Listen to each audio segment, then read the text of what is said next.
Voici une nouvelle vidéo sur l'onduleur 4000 watts quand il fume, hein, soyons honnêtes. Par contre, on va voir, puisque j'ai mis une petite batterie de 4 ampères heure, j'avais dit 5, mais non, c'est 4 ampères heure, donc ça fait pas beaucoup de watts. Apparemment, cet onduleur, par rapport à la notice constructeur qui est en anglais, à 10 volts 5, cet onduleur va se mettre en alarme. C'est bien fait, à condition que ça fonctionne, on va voir ça, puisque ça va protéger la batterie, puisqu'une batterie au plomb, bah, il faut éviter d'être en dessous d'un certain voltage. Et ben on va voir ça. Donc là, nous sommes toujours à 12 volts, donc je pense qu'il y aura encore quelques temps. Autre chose, il y a la température. Alors c'est vrai que le ventilo il fait un peu de bruit, c'est 50 degrés, donc là c'est froid. Bon, c'est vrai que c'est une petite charge, hein. Petite batterie, petite charge. Je pourrais mettre beaucoup plus gros, plus de lampes, bah, même un chauffage électrique, mais bon, ça fait un peu gros, quoi. Quoique chauffage électrique fait ventilo. Si je mets ça, non, ça va, c'est pas la peine. Donc on va voir ce que ça donne quand si l'alarme, apparemment il y a une alarme qui se met en route dès que on obtient 10 volts 5. Voilà, donc on fait un petit essai pour voir un petit peu. J'ai mis un ventilo, par contre la prise, il faut que je la tienne, hein. C'est pas une norme européenne, donc c'est pas pratique du tout. Ce que je vous conseille, si vous prenez ce genre de matériel, de prendre une prise européenne. Voilà, ça sera mieux. Donc on va mettre le petit ventilo en route.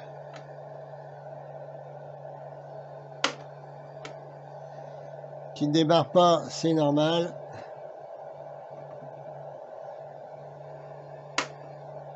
Voilà, parce que sur ce ventilo, eh bien, qui fonctionne, hein, j'ai un mauvais contact au niveau des interrupteurs, c'est d'usure. Donc ça fait 30 watts pour l'appareil le ventilo. Je vais laisser tourner un petit peu. Ça permet de voir que bon, bah, la charge, enfin le voltage entre 215 et 220 volts, la régulation, bah, c'est pas du pur sinusoïde vu le prix de l'onduleur. Franchement, ça dépanne bien. Mais c'est surtout pour faire des essais sur ce type d'appareil, parce que l'idée, ben, c'est de faire quelque chose de transportable. Donc avec ma petite batterie de rien du tout, Rikiki, hein, 5 ampères, bah, ça alimente déjà mon ventilateur. Pour l'été, c'est pas mal. Par contre, juste une chose, la ventilation de l'onduleur, bah, on l'entend bien, hein. Voilà. Je viens de mettre le chauffage électrique avec ventilo. Donc pour l'instant, le ventilo il tourne. Par curiosité, je vais le mettre. Je vais mettre un peu plus de watts. On va voir. Alors je pense qu'on va entendre du bruit. Voilà. Là j'ai mis 1000 watts. Et ben c'est la batterie qui s'effondre. Ah ouais. Ah, j'aurais pas cru. Donc là normalement il va y avoir une alarme qui est réglée ou à régler. Et pour l'instant mon chauffage tourne. Et je pense que là c'est la batterie donc je vois pas l'alarme s'enclencher. Donc on va remettre normal. Voilà. Donc les 1000 watts ça tient. Enfin, ce qui ne tient pas c'est la charge de la batterie. Ce qui est normal avec une batterie 4 ampères. J'aurais cru au départ que le système serait coupé. Donc effectivement, au niveau de la sortie 220, le système électronique coupé.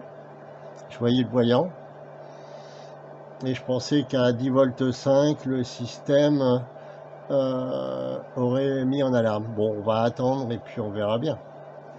Donc l'alarme s'est mise en route après quelques minutes, puisque avec une petite 4 ampères heure, on peut pas alimenter un chauffage électrique de 1000 à 2000 watts, c'est pas possible. L'alarme n'a pas, je pensais que c'était une alarme sonore, non, tout simplement, il a coupé l'alimentation du 220, 230, 220. Donc il y a un petit voyant sur le côté allumé.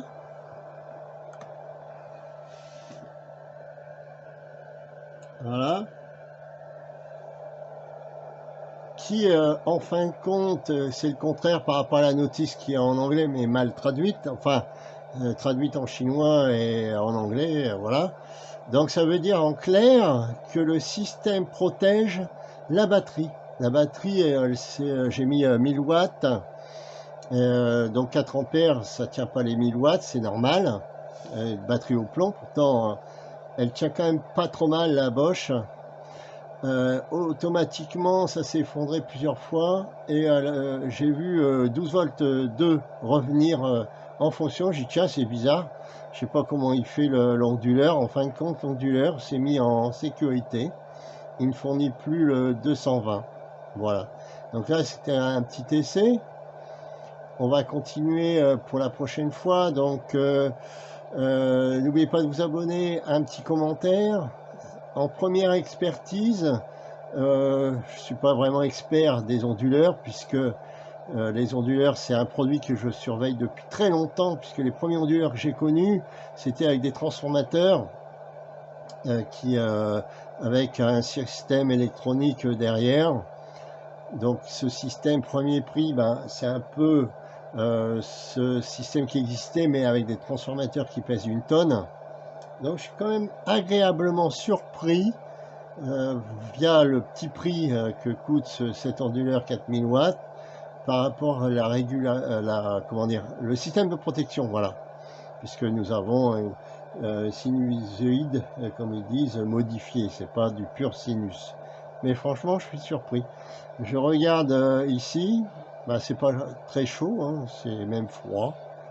Donc je pense que l'électronique a fait quand même d'énormes progrès et que ce petit boîtier premier prix dépanne pas mal, hein. Même un chauffage de 1000 watts, je pense qu'il peut tenir, sous réserve bien sûr d'avoir une batterie beaucoup plus grosse que 4 ampères heure. Il suffit de faire le calcul P égale 8.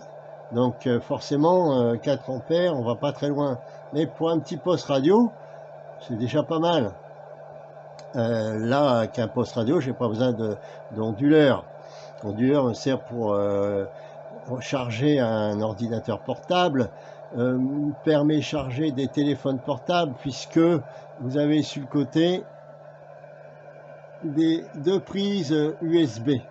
Donc je vais vous le tourner, ça sera plus simple. Voilà, 2 prises USB et on peut recharger de téléphone portable. Donc pour les vacances, je trouve que c'est pas mal. Alors, des personnes vont dire oui, mais c'est du 60 périodes. Oui, alors il est vendu pour 50-60 périodes. J'ai vérifié une chose importante sur votre ordinateur portable, le bloc d'alimentation. Effectivement, sur le bloc d'alimentation du portable, c'est marqué bien 50-60 Hz. Donc si votre alimentation de portable, c'est marqué 50-60 Hz, ça veut dire que il est compatible, ce petit onduleur, hein, qui est prévu 50-60. Donc c'est vrai que l'idéal reste, si on met un peu plus d'argent, de budget, prendre un onduleur 50 Hz et surtout avec une prise européenne. Voilà, donc cette petite vidéo aujourd'hui pour vous montrer le fonctionnement de cet appareil, et vous pouvez constater que ma batterie est revenue à 12 volts 2. Donc il faut que je regarde un petit peu plus loin, je pense qu'il faut l'éteindre pour de nouveau retirer la protection pour qu'il puisse repartir en 220 volts. Un petit complément de ce que je vous avais dit.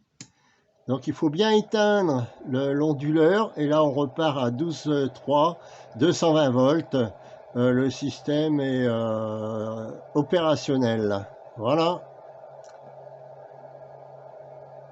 Voilà. Donc un petit commentaire, un petit pouce, n'oubliez pas de vous abonner, et je vous dis à la prochaine vidéo. Bye bye.